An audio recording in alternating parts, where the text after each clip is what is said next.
Hi friend, कैसे आप लोग। उम्मीद करता हूँ आप लोग बढ़िया से होंगे। आज मैं इस वीडियो में बात करने वाला हूँ 10वीं क्लास के चैप्टर 1 जो वास्तविक संख्या है उसके बारे में। जो भी उसमें से फाइनल में जो ये ऑब्जेक्टिव क्वेश्चन आते हैं जो बहुत से इंपॉर्टेंट है उसके बारे में मैं बात करने वाला हूँ। चलिए देखते हैं वो कौन कौन सा क्वेश्चन है। चलिए देखते हैं। पहला क्वेश्चन है, परमीय संख्या और अपरमीय संख्या के समूह को क्या कहते हैं। तो सबसे पहले चीज पर क्वेश्चन क्या है, परमीय संख्या और अपरमीय संख्या के समूह को क्या कहते हैं। तो परमीय अपरमीय संख्या के समूह को हम क्या कहते हैं, वास्तविक संख्या कहते हैं। ये फर्स्ट में ही मिल गया। और ये देखते हैं 3 ऑप्शन ये हो सकता है कि नहीं। तो पहला क्या है, अवास्तविक संख्या। अवास्तविक संख्या कौन सा होता है, जो इमेजिनरी नंबर होता है, काल्पनिक संख्या होता है। तो ये भी नहीं होगा, आपको क्लियर हो गया। विषम संख्या होता है। विषम संख्या आपको पता है जिसमें 2 से भाग ना लगे, विषम हो गया। क्या है घ वाला ऑप्शन, क्या है, अभाज्य संख्या। अभाज्य संख्या कौन सा होता है, उसका 2 ही गुणनखंड हो उसे क्या कहते हैं, अभाज्य संख्या कहते हैं। तो ये तीनों ऑप्शन नहीं होगा, आपका आंसर क्या होगा, ऑप्शन क होगा। क्लियर हो गया। क्या पूर्णांक संख्याओं को संख्या रेखा पे व्यक्त किया जा सकता है।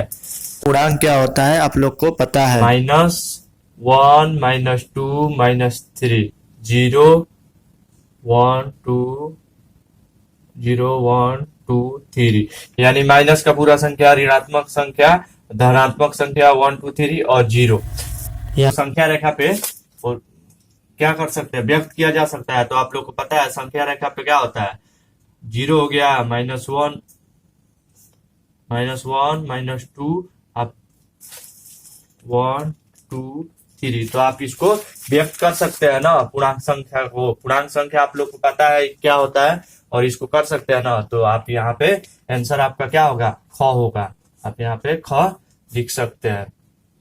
तो वही है, आप लोग को पूर्णांक संख्या पता होना चाहिए। और चलिए देखते हैं तीसरा क्वेश्चन, संख्या रेखा पर पूर्ण संख्याओं का निरूपण होगा कि नहीं होगा। क्वेश्चन है कि क्या पूर्ण संख्या को हम संख्या रेखा पे निरूपण कर सकते हैं कि नहीं। तो हम लोग को सबसे पहले पता होना चाहिए पूर्ण संख्या क्या होता है। पूर्ण संख्या क्या होता है, आपका 0 से लेके जो स्टार्ट होता है 1, 2, 3, 4 जहां तक आप गिनती गिन सकते हैं उसको क्या कहते हैं, पूर्ण संख्या कहते हैं। तो इसको, इस संख्या को हम संख्या रेखा पे देखेंगे, निरूपण कर सकते हैं कि नहीं। तो संख्या रेखा पे हम कैसे देखेंगे, 0, 1, 2, 3। तो हम लोग कर सकते हैं ना, संख्या रेखा पे जो पूर्ण संख्या है उसको हम निरूपण कर सकते हैं। तो संख्या रेखा पे हमारा आसानी से कर रहे हैं निरूपण। तो हम क्या लिखेंगे, आंसर इसका क्या होगा, क। आंसर हमारा क्या हो गया, क हो गया।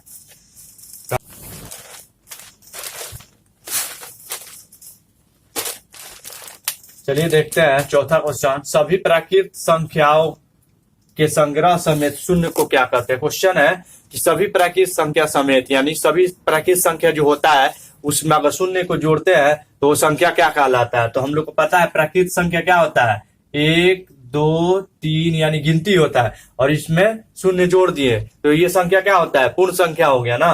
तो आप लोग को पता होना चाहिए क्या होता है, जो संख्या 0 से लेके अनंत तक होता है गिनती का, उसको क्या कहते हैं, पूर्ण संख्या होता है। तो आंसर आपका क्या हो जाएगा, क। आंसर क हो जाएगा। तो इसमें दिया है ऑप्शन प्राकृत संख्या। प्राकृत संख्या में तो शून्य जोड़ रहा है तो ये तो नहीं होगा। फिर अपरमीय संख्या आप लोग को पता होना चाहिए कौन सा होता है, जो पी क्यू के रूप में हो, जिसका ये पी क्यू जो हो पूर्णांक हो जहाँ क्यू इक्वल टू 0 ना हो। अपरमीय संख्या आपको पता होना चाहिए, सीधे इसका उल्टा होता है परमीय संख्या का और वो रूट में लिखा जाता है। तो आप लोग को ये पता होना चाहिए ताकि आप ये पूरा आपको पता होगा बेसिक। ये अगर पता होगा तो आप आसानी से ये कर सकते हैं। ये सब परिभाषा देखना है तो इसी वीडियो के डिस्क्रिप्शन में मैं लिंक दिया हूं, आप उस पे क्लिक करके आप ये सब देख सकते हैं। पूर्ण संख्या किसे कहता है, प्राकृत संख्या, परमीय संख्या, जितने भी बेसिक से परिभाषा है मैं उसमें किया हूं, आप जाके देख सकते हैं ताकि ये सब आसानी से आप कर सकते हैं। चलिए 5वां क्वेश्चन देखते हैं क्या है, अगर पूर्णांक b a से पूर्णतः विभाजित है तो b को क्या, b को a का क्या कहलाया जाता है, b को a का क्या कहलाया जाता है। तो हम लोग को पता है, ये बोल रहा है कि b जो है वो a से ए से पूर्णतः विभाजित है। इसमें कह रहा है बी को ए का क्या कहा जाता है, यानी ये जो ए है ना, इसका क्या कहा जाता है, पूर्णतः विभाजित है। तो हम लोग को पता है ये क्या हो गया, भाजक हो गया। ये क्या हो गया, भाज्य हो गया। यहाँ पे जो भी भागफल हो जाएगा, और यहाँ पे जो बचता है वो क्या होता है, शेषफल होता है ना। तो इसमें बोल रहा है, क्वेश्चन क्या बोल रहा है, अगर बी ए से पूर्णतः विभाजित है तो बी को ए का क्या कहा जाता है। तो इसको सिंपल सा बी को क्या कहते हैं, भाज्य कहते हैं। तो आपको समझ में आया होगा, इसका आंसर क्या होगा, आंसर ख होगा। क्योंकि भागफल में आप अर्थ भी नहीं होता है, ये भी नहीं हो पाएगा। शेषफल जो है ये तो पूर्णतः विभाजित है, तो शेषफल भी नहीं आएगा, इसमें से कोई नहीं। तो ये ऐसे ही दिख रहा है कि हमारा ये क्या होगा, भाज्य ही होगा। नेक्स्ट क्वेश्चन जो है 6 नंबर कह रहा है क्या शून्य किसी पूर्णांक को विभाजित करता है। तो शून्य जो है, जीरो जो है, वो बोल रहा है किसी पूर्णांक को, पूर्णांक हमारा माइनस का 1 2 3 हो गया, और फिर प्लस का और जीरो होता है, ये पूर्णांक आपको पता ही है। तो बोल रहा है कि शून्य विभाजित करता है। तो किसी संख्या में अगर शून्य से आप भाग दीजिएगा तो विभाजित नहीं करेगा, वो तो डायरेक्ट जीरो हो जाता है, तो विभाजित नहीं करता है। इसके लिए हम डायरेक्ट इसको क्या कर सकते हैं, ख पे लगा सकते हैं। ठीक, यानी हमारा आंसर जो होगा वो क्या होगा, ख होगा। तो आपको समझ में आ गया होगा।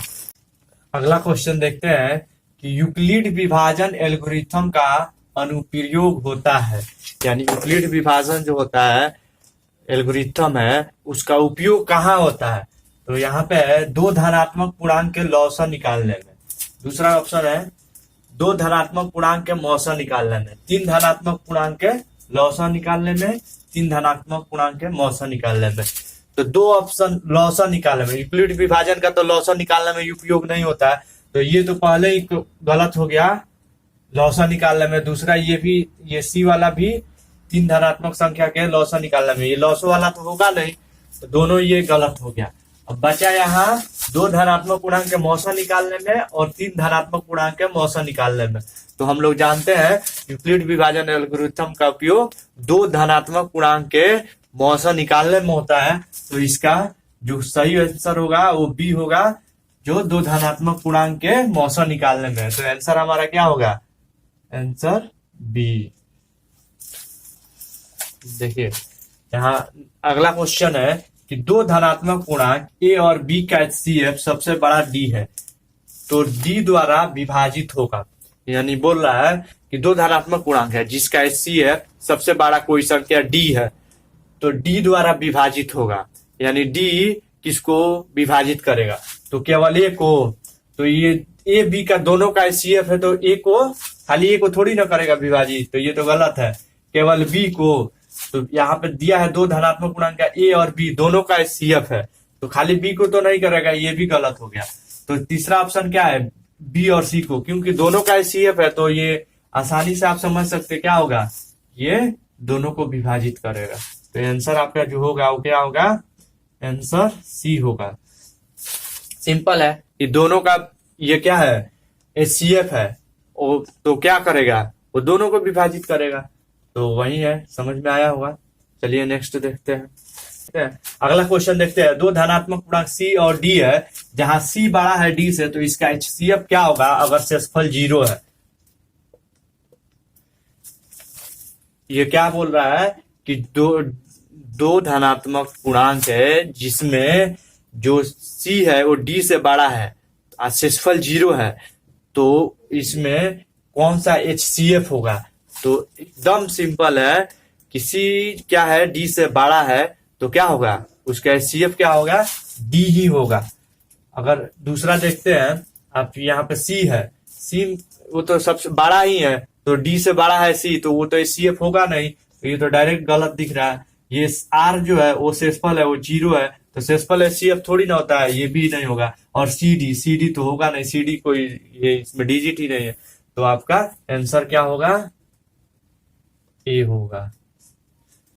अगला क्वेश्चन है, अपरिमेय संख्या को पी क्यू के रूप में व्यक्त किया जा सकता है जबकि क्यू इक्वल नॉट हो 0 के। यानी बोल रहा है कि अपरिमेय संख्या को पी क्यू के रूप में लिखा जा सकता है अगर क्यू के जगह पर जो हर होता है उसके जगह पर 0 ना हो, तो ये एकदम से नहीं, अपरिमेय संख्या को पी क्यू के रूप में नहीं लिख सकते हैं। तो ये एकदम डायरेक्ट आपका आंसर हो जाएगा ए।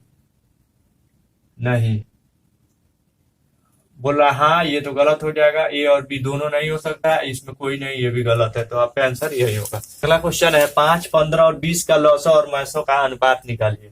तो हम इसका पहले लौसा निकाल लेंगे। 5, 15 और 20 का लौसा 5, 3 और 4, यानी 5, 3 और 4, 60 हो गया लौसा। और मौसा निकालेंगे। मौसा हम इसको कैसे निकालेंगे? 5 से 20 में कर देंगे। 5 चौका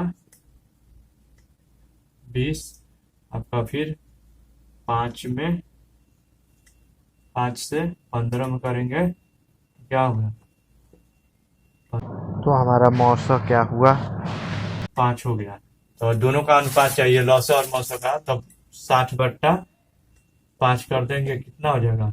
1, 12 × 60, नीचे 1 हो गया। तो आपका क्या हो गया? 12/1। 12 अनुपात कौन सा है? ये डी है। तो हमारा आंसर क्या होगा? ऑप्शन डी हो गया। क्वेश्चन देखते हैं। अगर P और Q दो अभाज्य संख्या है तो रूट के अंदर P और Q क्या होगा? यानी दो अभाज्य संख्या दिया हुआ है P, तो रूट के अंदर दोनों अभाज्य संख्या को डालेंगे तो क्या होगा? अपरिमेय होगा, परिमेय होगा, दोनों होगा, या इसमें कोई नहीं होगा। तो अब हम क्या करेंगे? दो अभाज्य संख्या को लेंगे। मान लीजिए 3 एक अभाज्य संख्या हो गया, P = 3 ले लिए और Q = 7 ले लिए। अगर दोनों को रूट के अंदर डाल देंगे तो 37 हो गया। ये क्या हो गया? हमारा अभाज्य संख्या हो गया।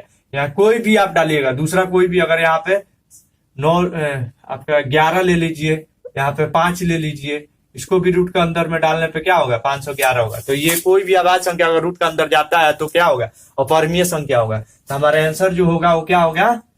आंसर ए होगा ऑप्शन। तो अपरिमेय संख्या हो गया, परिमेय नहीं होगा, दोनों में से कोई नहीं होगा। ये सब गलत गलत गलत है।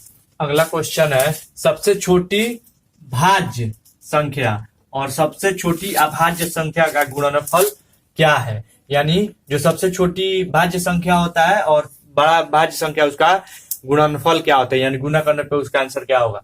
तो इसमें हम सबसे पहले हम लोग को पता होना चाहिए सबसे छोटी भाज्य संख्या क्या होती है? 4 होता है। सबसे छोटी भाज्य संख्या 4 होता है और सबसे छोटी अभाज्य संख्या 2 होता है। तो ये दोनों का गुणनफल कितना हुआ? 8 हुआ। तो हमारा आंसर क्या हुआ? सी हुआ। तो हम इसमें आंसर लगा सकते हैं सी। अगर आपको पता नहीं है कि सबसे छोटी अभाज्य संख्या और भाज्य संख्या कौन होता है तो आप इसको नहीं निकाल सकते हैं।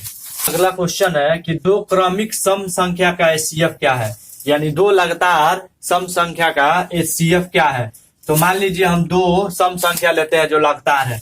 तो मान लीजिए 2 एक क्या है? सम संख्या है, और इसके बाद 2 के बाद 4 होगा। 4 जो है सम संख्या है। तो दोनों का हम क्या एचसीएफ निकालेंगे। तो 2 का एचसीएफ कितना हो जाएगा? 2 दूना 4, कट गया, यानी क्या हुआ? 2 ही हुआ। तो कोई भी अगर हम क्रमिक सम संख्या लेते हैं तो उसका एचसीएफ क्या होगा? 2 होगा। तो आपका आंसर जो होगा वो 2 होगा, यानी बी होगा।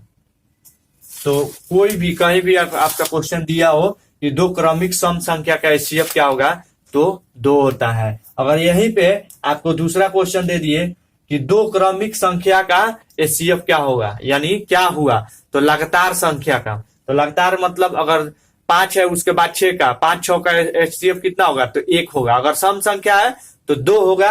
अगर लगातार खाली संख्या का दे दे, क्रमिक संख्या दे दे, तो आपका एचसीएफ क्या होगा? 1 होगा। तो ये ध्यान देना है। अगर सम संख्या पूछे तो 2 हो जाएगा और क्रमिक संख्या पूछे तो 1 होगा।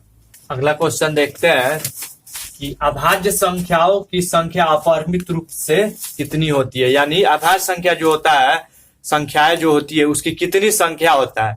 तो आप कोई भी संख्या को गिन नहीं सकती। भाज्य संख्या कितना होता है उसको आप नहीं गिन सकते हैं।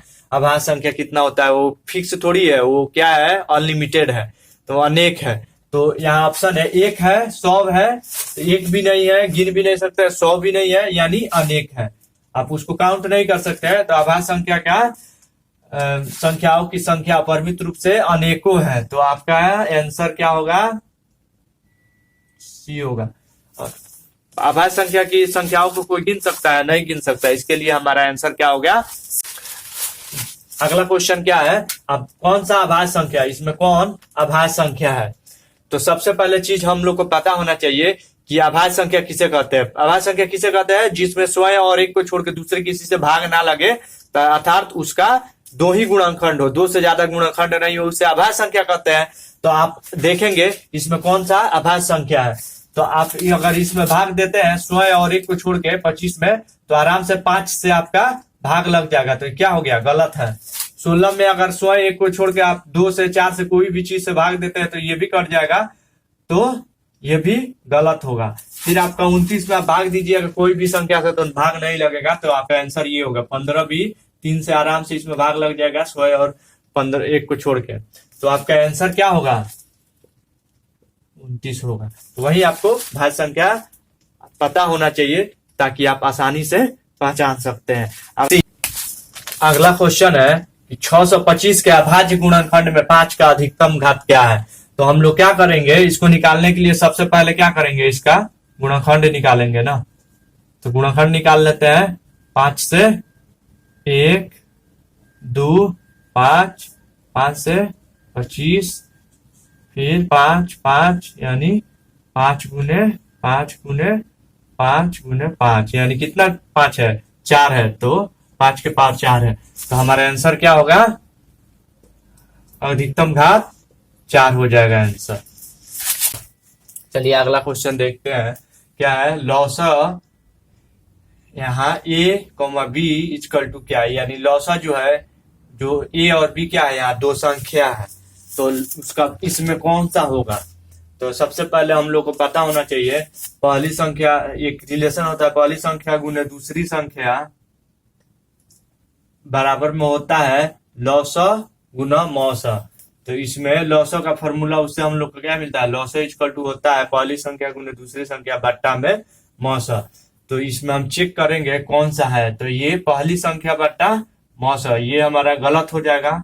मौसा, लॉसा बराबर मौसा होता है, ये भी गलत हो जाएगा। तो हमारा ये आंसर आ जाएगा सही। क्या है इसमें, पहली संख्या गुने दूसरी संख्या बट्टा में मौसा, इसमें कोई नहीं, ये गलत हो जाएगा। तो आंसर हमारा क्या होगा, आंसर सी सही है। अगला क्वेश्चन देखते हैं। 156 के अभाज्य गुणनखंड में 2 का महत्तम घात, यानी 156 का जो गुणनखंड है इसमें 2 का घात मतलब सबसे ज्यादा घात क्या होगा। तो हम इसका क्या करेंगे, पहले गुणनखंड निकालेंगे। तो 2 से करेंगे तो क्या होगा, 7, 8, फिर 2 से 3, 9, फिर 3 से, तो इसको हम क्या करेंगे, 2 गुने 2 गुने 3 गुने 13। तो इसमें 1, 2 का कितना घात हो जाएगा, 2 ही होगा। तो हमारा 2 आंसर कौन सा है, डी है। तो आंसर हमारा डी सही होगा। चलिए अगला क्वेश्चन देखते हैं कि 1 बटा में a के पावर n है, तो निम्न में इसका मान निम्न में कौन सा होगा। तो हम लोग को पता है कोई भी संख्या अगर बटा में आता है तो उसका पावर क्या होता है, माइनस हो जाता है।